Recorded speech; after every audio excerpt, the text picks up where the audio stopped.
The massive view screen at Global Defense Command lit up with thousands of red dots, each representing a Nexar warship emerging from hyperspace at the edge of the solar system. Director Elena Volkov stood motionless, her weathered face illuminated by the holographic display. 25 years of preparation had led to this moment. There earlier than expected, General Marcus Wong commented beside her, his voice steady despite the weight of the moment. The command center, buried 2 kilometers beneath the Rocky Mountains, hummed with purposeful activity as operators maintained Earth's carefully crafted facade of a primitive civilization. "Time to show them our best performance," Elena replied, straightening her uniform. She activated the global command channel, her voice reaching every hidden facility across Earth and its solar colonies. "Operation Looking Glass is now active. Maintain Protocol Omega. Let them see exactly what they expect to see." The Nexar fleet moved with mechanical precision, their obsidian ships arranging themselves in the classic invasion formation their empire had used for millennia. Their first broadcast cut through every communication channel on Earth, a demonstration of power meant to terrify a primitive species. Supreme Commander Zixtal's face filled screens worldwide, his crystalline features arranged in what passed for benevolent concern among his kind. "People of Earth, the Nexar Empire brings you civilization. Your scattered nations and primitive technology cannot hope to resist our might. Submit, and you shall have the privilege of joining the greatest empire the galaxy has known. Resist and face extinction. You have 48 hours to surrender your governments." Elena allowed herself a small smile as concerned whispers rippled through the command center. Right on schedule. The Nexar Empire's psychological warfare tactics hadn't changed in over 300 years. Deep beneath the Pacific Ocean, in a facility that officially didn't exist, Dr. Kai Chen watched the alien transmission while surrounded by holographic displays showing the real state of Earth's defenses. The Atlantis base stretched for kilometers through the abyssal plain, its quantum-shielded walls housing humanity's true fleet. "Quantum camouflage holding steady," his assistant Maya reported, monitoring the complex systems that kept their base invisible to even the most advanced Nexar sensors. "They're scanning the ocean floor, but all they're seeing is natural geological formations." Kai nodded, watching as another massive warship took shape in the underwater construction bay. Unlike the rigid, crystalline designs of Nexar vessels, Earth's ships incorporated organic curves and adaptive materials inspired by sea creatures. Each vessel was unique, powered by hybrid AI systems that thought in ways the Nexar's rigid programming couldn't comprehend. "How's the Lazarus project progressing?" he asked, turning to a secure terminal displaying classified research data. Maya brought up a holographic simulation showing their latest breakthrough. "The reverse-engineered Nexar tech combined with our quantum computing innovations is performing beyond expectations. Their standardized shields won't know what hit them." Above the ocean, Earth's governments played their parts perfectly. The UN Security Council broadcast their emergency session worldwide, with representatives arguing and pointing fingers. Military forces scrambled in disorganized patterns, launching primitive missiles that posed no threat to the Nexar fleet. Social media erupted with panic and conspiracy theories, all carefully curated by AI systems to reinforce the image of a chaotic, primitive world. In lunar orbit, hidden beneath the surface of Earth's moon, Commander Sarah O'Neill supervised the final preparations of the Ghost Fleet. Quantum tunnels connected the lunar base directly to Earth's underwater facilities, allowing for instant communication and transport that the Nexar Empire believed impossible. "Status report," she called out to her bridge crew, each officer representing humanity's finest minds. "Adaptive hull systems at peak efficiency," Lieutenant Jackson reported. "The mimetic alloys are ready to shift properties the moment we engage. Quantum AI networks fully synchronized," added Dr. Peddle from her neural interface station. "The hybrid consciousness systems are evolving faster than we predicted.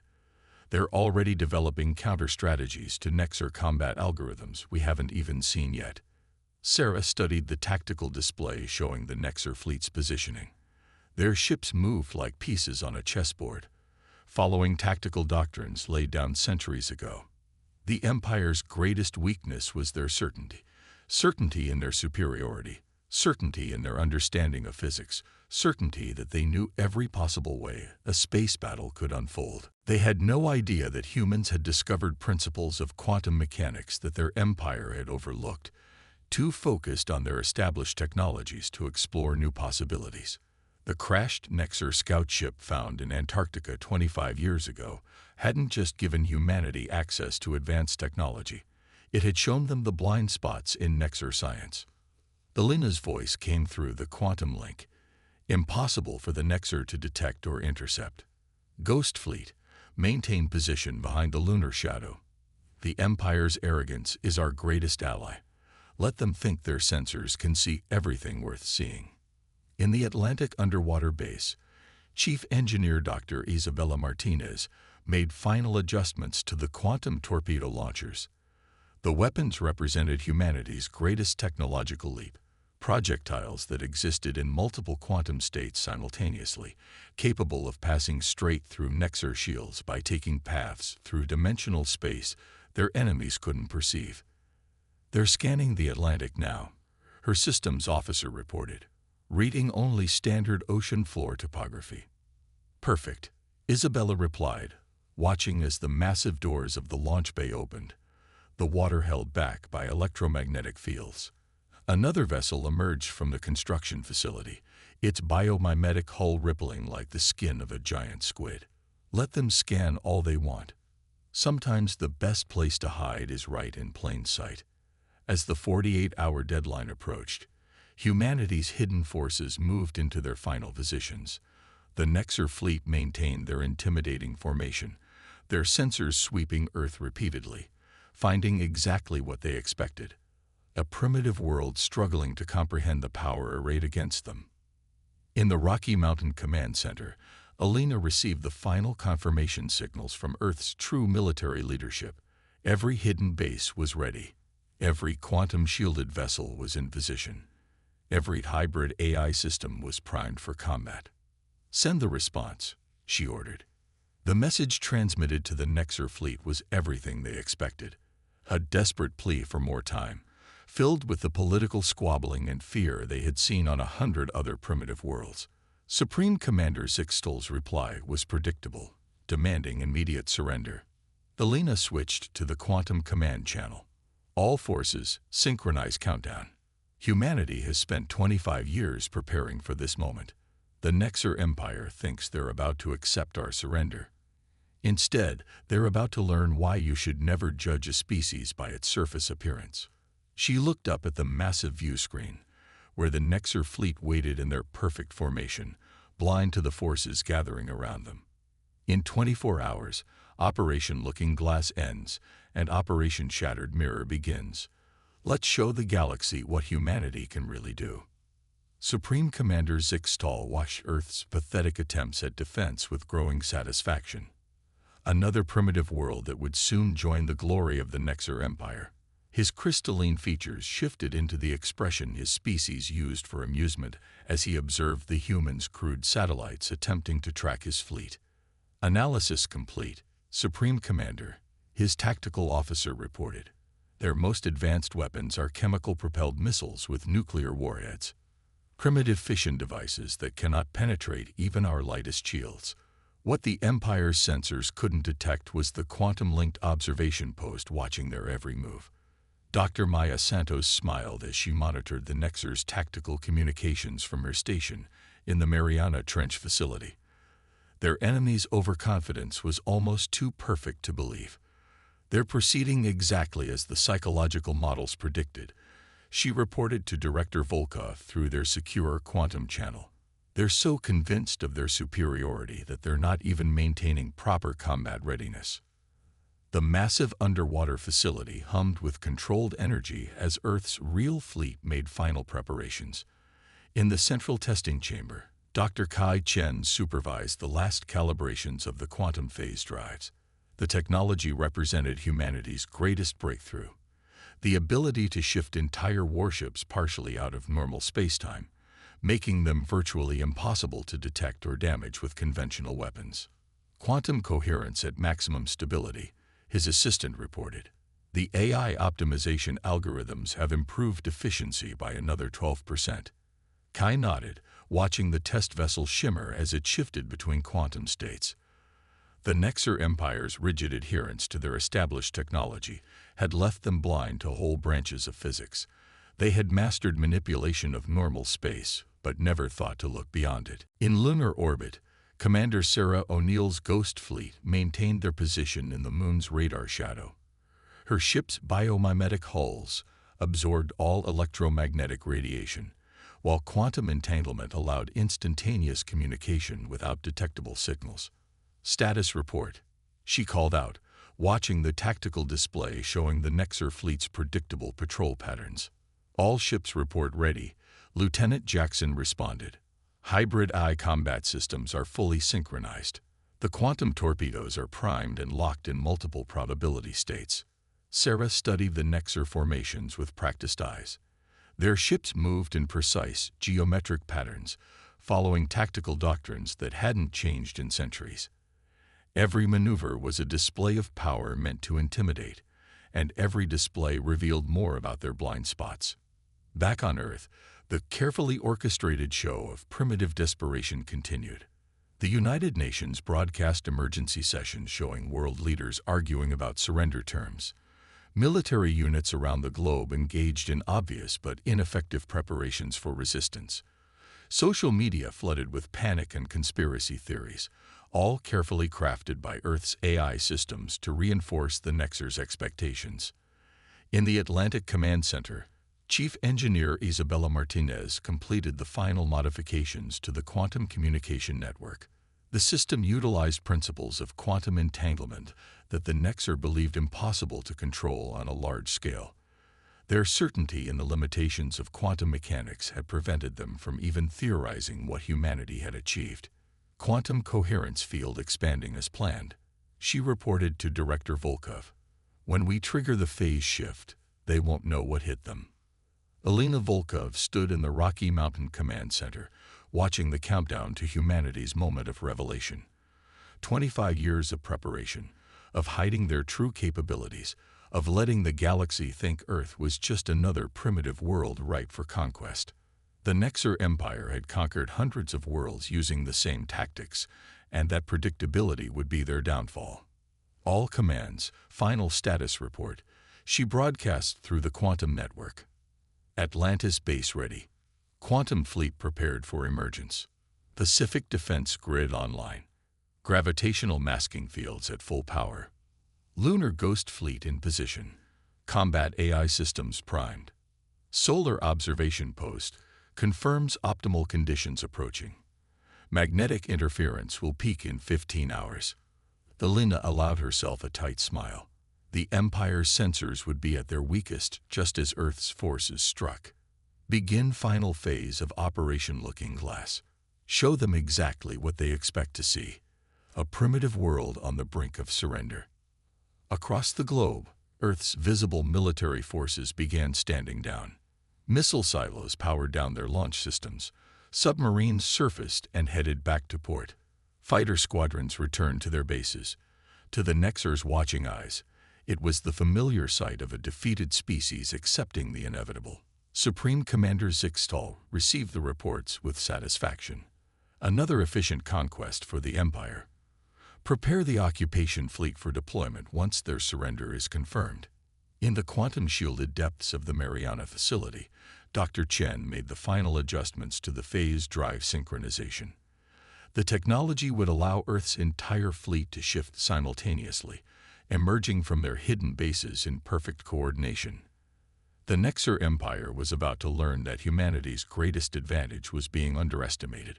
All quantum drives synchronized, he reported. Phase shift calculations complete. The AI networks have optimized the emergence patterns for maximum tactical surprise. Commander O'Neill's Ghost Fleet shifted position minutely, maintaining their perfect concealment while preparing for the coordinated strike. Her crews had trained for years in virtual simulations, practicing combat maneuvers that would seem impossible to the Nexer's rigid tactical doctrine. Remember, she addressed her fleet through the quantum link. The Empire thinks they know every possible way a space battle can unfold. They've spent centuries perfecting their responses to known threats, but they've never faced an enemy who could think beyond their assumptions. As the hours counted down, humanity's hidden forces moved with practiced precision. Each ship and weapon system represented a different way of thinking about physics and space combat. Where the Nexer relied on brute force and overwhelming firepower, Earth's fleet emphasized adaptation and impossible maneuvers. Where the Empire's ships were standardized and predictable, humanity's vessels were unique and constantly evolving. Director Volkov received the final confirmation signal. Every hidden base was prepared. Every quantum-shielded vessel was in position. Every hybrid AI system was primed for combat that would rewrite the Empire's understanding of warfare. "Send the message," she ordered. The transmission to the Nexer fleet was perfectly crafted, a desperate plea for lenient terms of surrender, filled with the political infighting they expected from a primitive species. Supreme Commander Zixtal's response was predictable, a magnanimous acceptance of Earth's submission to Imperial authority. Elena switched to the Quantum Command Channel. "All forces, synchronize final countdown. The Nexer Empire believes they're about to accept our surrender. Instead, they're about to learn that humanity's greatest strength is our ability to solve problems in ways they never imagined possible." She looked up at the tactical display, where the Nexer fleet waited in their perfect, vulnerable formation. In 6 hours, Operation Looking Glass ends, and Operation Shattered Mirror begins. Let's show the galaxy why you should never judge a species by their surface technology. The solar storm hit with perfect timing, waves of electromagnetic energy washing across the solar system. In the Nexer fleet, sensor operators made routine adjustments to compensate for the interference, following protocols established centuries ago. None of them noticed the subtle quantum fluctuations building in Earth's oceans. Supreme Commander Zixtal stood on his flagship's bridge, preparing to accept Earth's formal surrender. "Begin broadcasting the integration protocols," he ordered. "Standard procedure for primitive world acquisition." In the Rocky Mountain Command Center, Director Elena Volkov watched the final countdown. "All forces, execute Operation Shattered Mirror. Show them what humanity can really do." The ocean's surface erupted worldwide. Massive warships rose from the depths, their biomimetic hulls shedding seawater as they took to the sky. The Nexer fleet's sensors registered the emergence too late, their systems struggling to process ships that seemed to flicker between different states of reality. "Impossible," Zixtal's tactical officer shouted.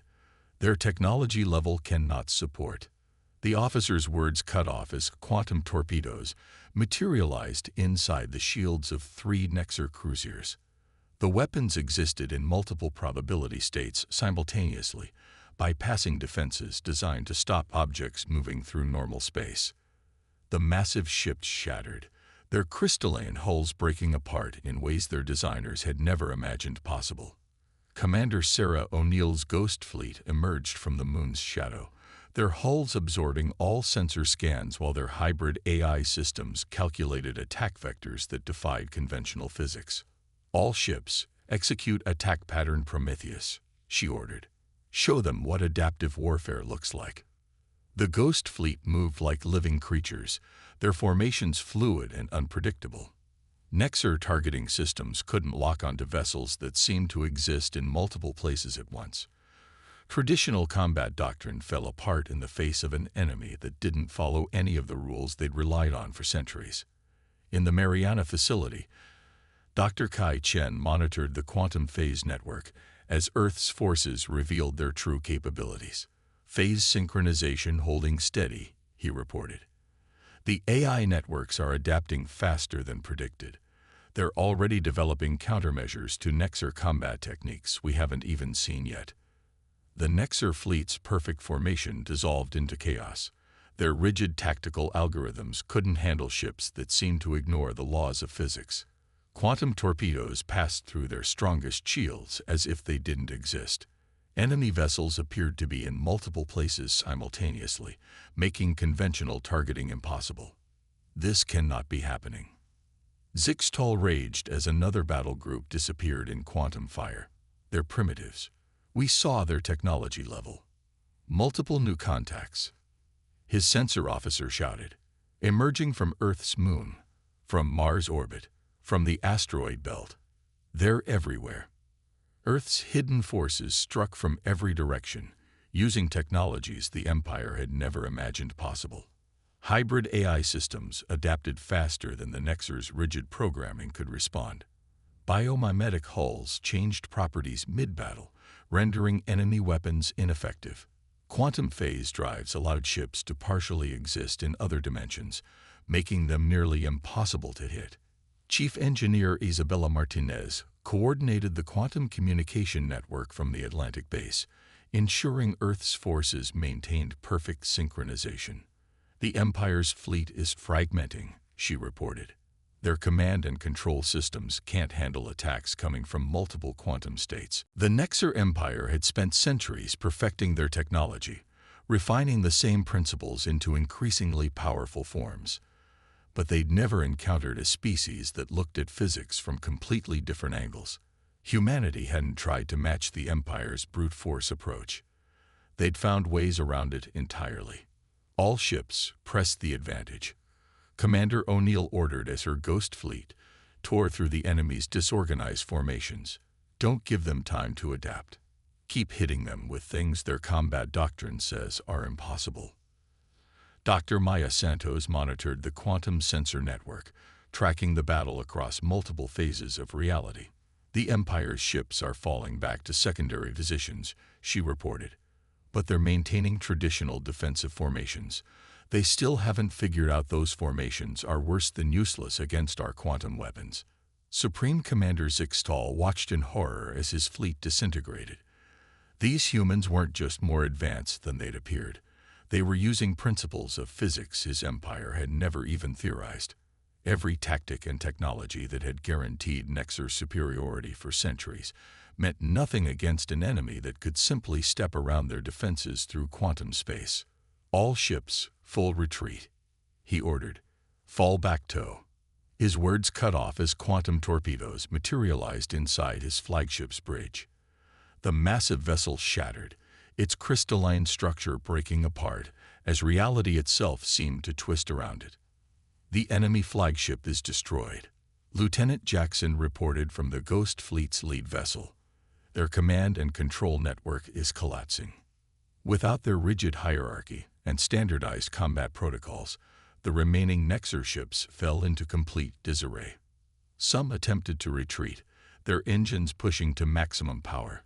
Others continued fighting according to their outdated tactical doctrine, becoming easy targets for Earth's quantum weapons. Director Volkov watched from the Rocky Mountain Command Center as humanity's forces systematically dismantled the invasion fleet. 25 years of preparation, of hiding their true capabilities, had paid off beyond their highest expectations. The Empire's greatest strength, their absolute certainty in their own superiority, had become their greatest weakness. Begin Phase 2, she ordered through the quantum network. Don't let any of them escape to warn the Empire. Today we show the galaxy that humanity will not be conquered or controlled. Earth's ships moved with deadly grace, their quantum drives allowing them to appear seemingly everywhere at once. Hybrid AI systems predicted and countered every standard Nexer tactic before it could be executed. Biomimetic hulls adapted to any weapon that managed to hit them, becoming stronger with each attack. In the Mariana facility, Dr. Chen watched the quantum sensor feeds with satisfaction. The Empire's entire tactical doctrine is based on assumptions about how space combat works, he observed. They never imagined someone would find ways to simply ignore those assumptions entirely. The battle that the Nexer Empire had expected to be a routine conquest had become something unprecedented in their history. Total defeat at the hands of a species they'd dismissed as primitive. Their mighty fleet, terror of 1,000 star systems, had been broken by technologies they couldn't even understand. Signal from the remaining Nexer vessels, Maya reported. They're offering surrender.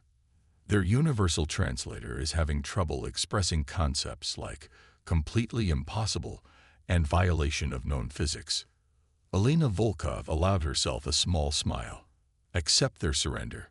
Prepare to begin Phase 3, showing the galaxy that humanity is ready to take its place among the stars. Not as subjects of an empire, but as pioneers of a new understanding of physics itself. As Earth's quantum ships secured their victory, the truth became clear.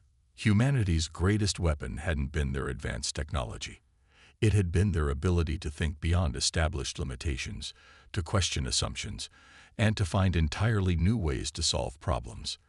The Nexar Empire had spent centuries perfecting their understanding of physics, while humanity had simply asked, what if everything we think we know is only part of the picture?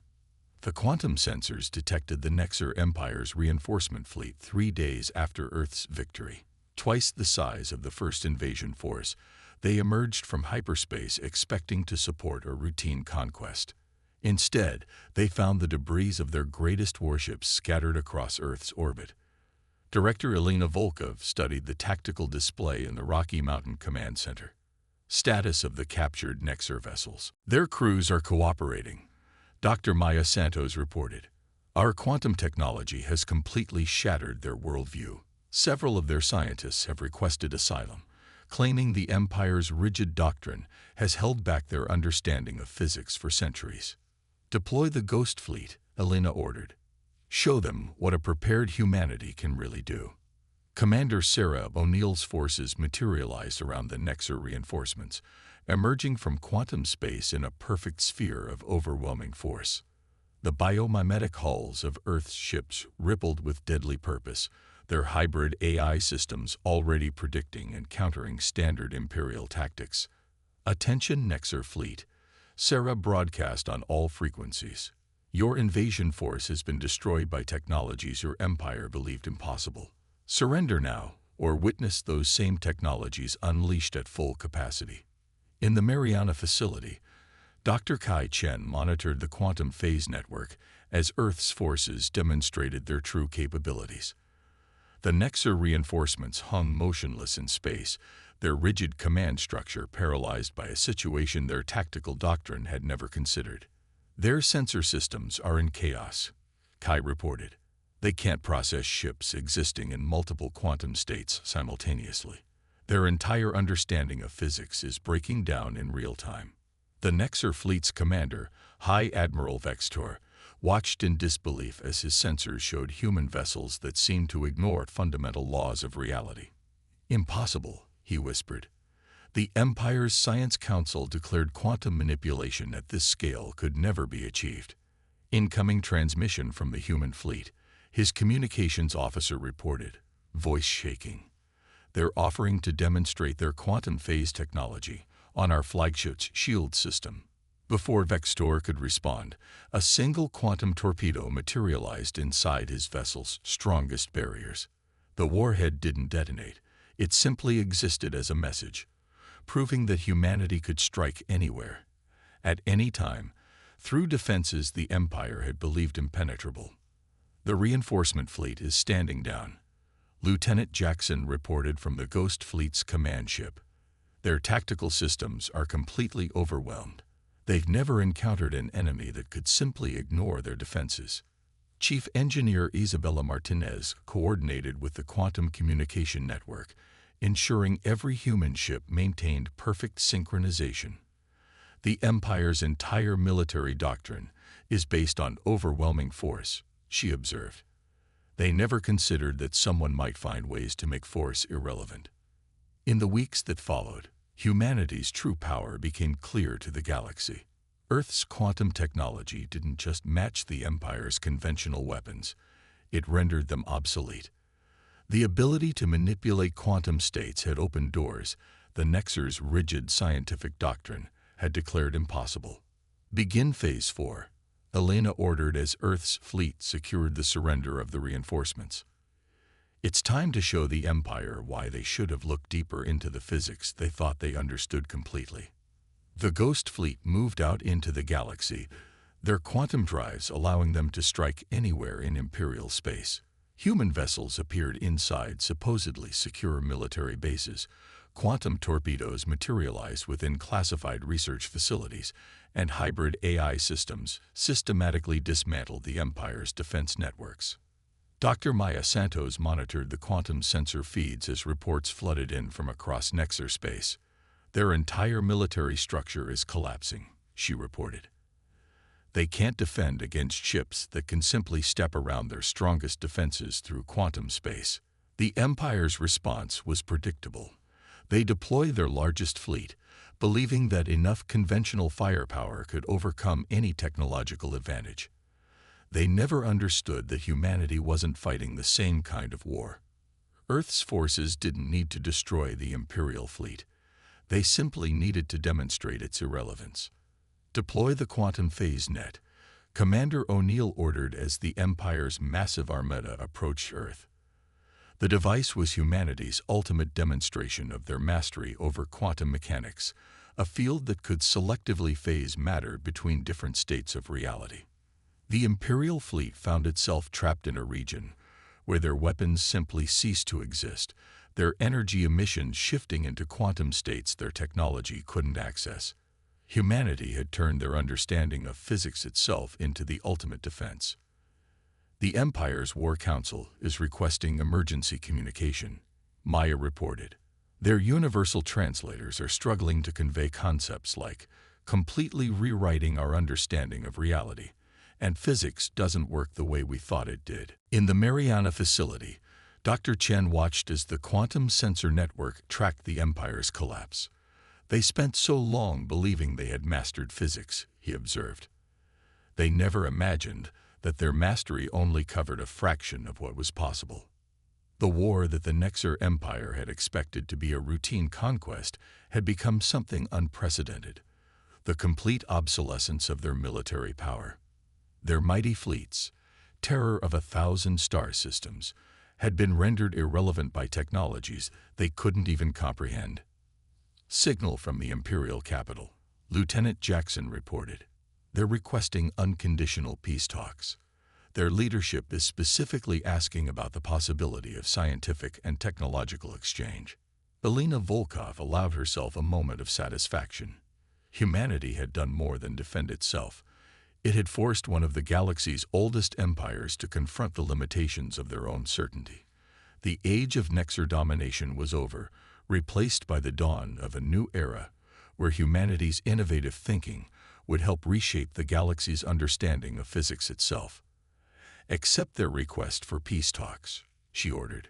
Remind them that humanity's greatest strength isn't our technology. It's our ability to imagine possibilities beyond established limitations. The galaxy is about to learn that the most dangerous thing you can do is assume you understand everything about how the universe works. The Imperial Palace on Nexar Prime had stood unchanged for millennia.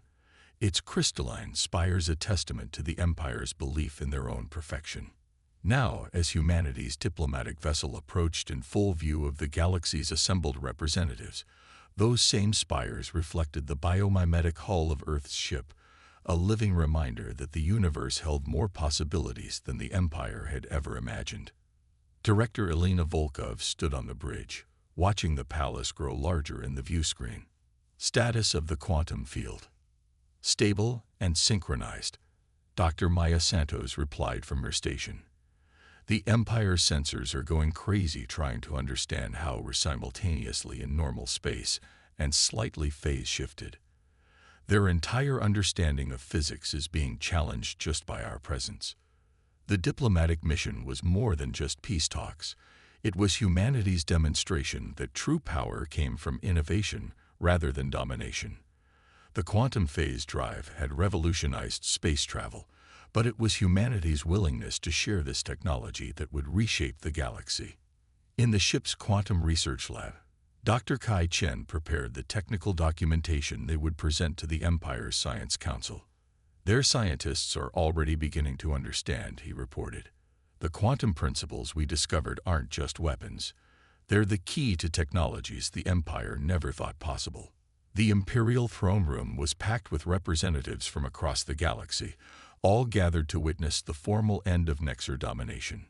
Supreme Overlord Zixthar, ultimate ruler of the Empire, waited on his crystalline throne as the human delegation approached. Humanity, the overlord's voice resonated through the chamber.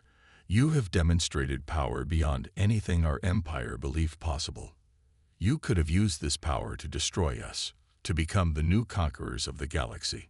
Instead, you offer peace and knowledge. Why? Elena stepped forward, her voice clear and confident. Because humanity's greatest strength isn't our technology. It's our understanding that progress comes through cooperation, not conquest. We didn't develop quantum phase technology to dominate, but to explore possibilities your empire's rigid doctrine had declared impossible. In orbit above the imperial capital, Commander Sarah O'Neill's Ghost Fleet maintained their vigilant watch. The ship's hybrid AI systems had evolved far beyond their original programming, developing new insights into quantum mechanics that even their human creators were still working to understand. The Empire's ships are maintaining their distance, Lieutenant Jackson reported. Their tactical systems still can't make sense of our quantum signature. Every scan just raises more questions about their fundamental understanding of physics. The demonstration that followed in the Imperial Science Academy would be remembered as the moment that the galaxy's understanding of physics changed forever. Dr. Chen presented the basic principles of quantum phase technology, showing how humanity had discovered ways to manipulate reality that the Empire's scientists had dismissed as theoretical impossibilities. Your empire's greatest weakness wasn't your technology, he explained to the assembled scientists, but your certainty that you understood everything about how the universe works. Humanity's advantage wasn't just our quantum phase drives, it was our willingness to question established theories and imagine new possibilities. In the Mariana facility back on Earth, Chief Engineer Isabella Martinez coordinated with the quantum network as it expanded across Imperial space. The technology that had defended Earth was being transformed into a galaxy-wide communication and transportation system, linking worlds in ways the Empire had never thought possible. The first quantum phase stations are coming online in the outer systems, she reported through the secure link. Former Imperial worlds are already requesting access to the network. They're starting to understand that humanity's real gift to the galaxy isn't weapons, it's possibilities. The peace treaty that emerged wasn't just an end to conflict, it was the beginning of a new era of galactic cooperation. The Nexar Empire would survive, but transformed. Their rigid hierarchy would be replaced by a council that included representatives from Earth and other worlds, focused on scientific and cultural exchange rather than military conquest. The quantum principles we've discovered are just the beginning, Elena addressed the council. Humanity's 25 years of secret preparation weren't spent just developing weapons. We were exploring fundamental aspects of physics that your empire's doctrine had overlooked. Together, we can push those boundaries even further. The Empire's scientists proved eager students once freed from centuries of rigid doctrine. The quantum phase technology that had rendered their defenses obsolete became the foundation for innovations they had never imagined possible. Transportation, communication, energy production. Every aspect of Imperial technology was revolutionized by humanity's different way of thinking about physics. The first joint research projects are exceeding all expectations, Maya reported as she reviewed the quantum sensor data. The Empire's expertise in conventional physics combined with our quantum innovations is opening up entirely new fields of study. They're starting to understand that power doesn't have to come from domination. In the months that followed, humanity's influence spread across the galaxy not through conquest, but through innovation. The quantum phase network connected distant worlds in ways the Empire's hyperspace technology never could. Hybrid AI systems revolutionized everything from planetary defense to environmental management. Biomimetic materials transformed spacecraft design and construction. Begin final phase of the integration, Elena ordered as she watched the quantum network expand. Show the galaxy that humanity's greatest contribution isn't our technology. It's our way of thinking about what's possible. The transformation of the Nexar Empire became a model for the galaxy. Other civilizations, seeing how quantum phase technology had revolutionized imperial society, began reaching out to Earth. Humanity found itself at the center of a new age of exploration and discovery, leading through innovation rather than force. Dr. Chen stood in the newly established Quantum Physics Academy on Nexer Prime, watching students from 100 worlds study principles that the Empire had once declared impossible. "The universe is far stranger and more wonderful than anyone imagined," he told them. "The moment you think you understand everything is the moment you stop discovering new possibilities."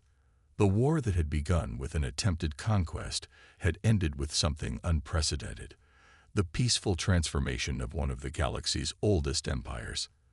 The Nexer fleet that had once terrorized star systems now served as part of a joint exploration force, their ships retrofitted with quantum phase technology for scientific missions. Signal from the deep space probes. Lieutenant Jackson reported from the Ghost Fleet's new research vessel. "They're detecting quantum phenomena that even our models hadn't predicted. There's still so much we don't understand." Elena Volkov stood in the observation dome of the new Galactic Science Council headquarters, watching ships from across the galaxy arrive through quantum space. Humanity had done more than defend itself. It had shown the galaxy a new way forward, where progress came through cooperation and innovation rather than conquest and control. "Begin the next phase of exploration," she ordered, her voice carrying to research teams across the quantum network. "The galaxy is about to learn that humanity's greatest gift isn't the technology we've developed. It's our endless desire to discover what else is possible."